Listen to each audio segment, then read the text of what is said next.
Hello বন্ধুরা, আমি মামা ভাগ্নে পাহাড়ে ভিডিও শেয়ার করছি। একদম আস্তে আস্তে ধরে ধরে যা। তো সেই পাহাড়গুলোতে মানে ছোট ছোট টিলাগুলোতে যেগুলো ন্যাচারালি ভাবে সেখানে উঠেছিল। আস্তে আস্তে যাবি, আমি কিন্তু যাচ্ছি না ওদিকটায়। ওর সাথে উঠেছিলাম। এই যে আমার ছেলে উঠছে বা দাঁড়াচ্ছে, তার পাশে কিন্তু পুরোটাই জঙ্গল।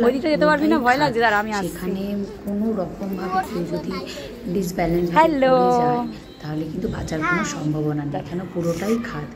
আমার ছেলে উঠেছিল, কিন্তু মানে আমি ছিলাম সাথে ইনস্ট্রাকশন দিচ্ছিলাম। তারপরে ওখানে গিয়ে যখন বললাম তুমি দাঁড়িয়ে যাও, ও দাঁড়িয়ে গেল। তারপরে গিয়ে আমি ওকে হেল্প করে ওই জায়গাটায় বসে একটু নেচারের সব দৃশ্য একটু উপভোগ করলাম। তো আপনাদের ভিডিওটা কেমন লাগলো বলুন, আপনারাও যাবেন, বেশ মজা পাবেন। অ্যাডভেঞ্চার টাইপের খুব আনন্দ পাবেন। আমার উপর একটু বিশ্বাস রাখুন আর সম্ভব হলে জায়গাটা ঘুরে আসুন।